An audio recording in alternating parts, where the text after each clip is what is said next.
ओशो, जिनका मूल नाम चंद्रमोहन जैन था, का जन्म 11 दिसंबर 1931 को मध्य प्रदेश के कुचवाड़ा में हुआ था। उनके पिता बाबूलाल जैन और माता सरस्वती जैन थीं। बचपन से ही वे जिज्ञासु और विद्रोही स्वभाव के थे और किसी भी बात को बिना प्रश्न किए स्वीकार नहीं करते थे। 21 साल की उम्र में उन्होंने कथित तौर पर आत्मज्ञान प्राप्त किया। ओशो का ज्ञान और शिक्षण। ओशो ने किसी एक विशिष्ट दर्शन को नहीं पढ़ाया, बल्कि उन्होंने पूर्वी और पश्चिमी विचारों के संगम को प्रस्तुत किया। उन्होंने जैन धर्म, बौद्ध धर्म, ताओवाद, सूफीवाद, ईसाई धर्म और हिंदू धर्म के साथ साथ कार्ल मार्क्स, फ्रेडरिक नीत्शे और सिगमंड फ्राइड जैसे पश्चिमी विचारकों के दर्शन को भी अपनी शिक्षाओं में शामिल किया। उनका मुख्य जोर ध्यान, जागरूकता और व्यक्तिगत स्वतंत्रता पर था। उन्होंने सिखाया कि सच्चा धर्म बाहर नहीं बल्कि भीतर खोजना है। ओशो का स्कूल, शिक्षा और अध्यापन।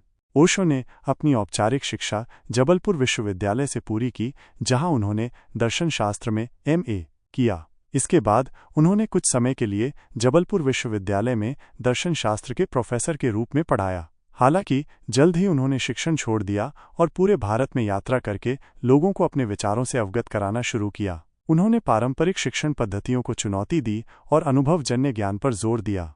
ओशो के प्रवचन। ओशो मुख्य रूप से अपने प्रवचनों के लिए जाने जाते हैं। वे अक्सर बिना किसी पूर्व तैयारी के घंटों तक बोलते थे। उनके प्रवचन अनगिनत विषयों पर थे, जिनमें प्रेम, मृत्यु, ध्यान, संबंध, चेतना और धर्म शामिल थे। उनके प्रवचन आकर्षक, विनोदपूर्ण और कभी-कभी विवादास्पद भी होते थे। उन्होंने अपने प्रवचनों के माध्यम से लोगों को सोचने, सवाल करने और खुद को जानने के लिए प्रेरित किया। उनके प्रवचन दुनिया भर में लाखों लोगों द्वारा सुने और पढ़े गए हैं और उन्हें सैकड़ों पुस्तकों के रूप में संकलित किया गया है। ओशो का दुनिया पर असर।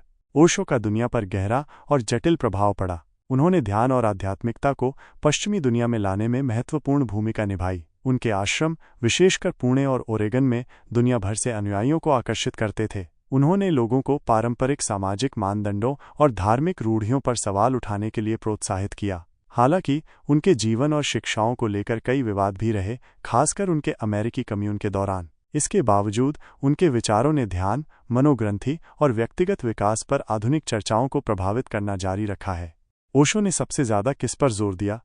ओशो ने सबसे ज्यादा चेतना के विकास और ध्यान पर जोर दिया। उनका मानना था कि व्यक्ति को अपनी आंतरिक यात्रा करनी चाहिए और आत्म जागरूकता प्राप्त करनी चाहिए। उन्होंने संभोग से समाधि जैसी अवधारणाओं के माध्यम से ये भी सिखाया कि कामुक ऊर्जा को दबाने के बजाय उसे आध्यात्मिक ऊर्जा में रूपांतरित किया जा सकता है। उन्होंने व्यक्ति की स्वतंत्रता और प्रामाणिकता पर भी बहुत बल दिया और लोगों को किसी भी विचार या डॉगमा को आंख बंद करके स्वीकार न करने के लिए प्रेरित किया।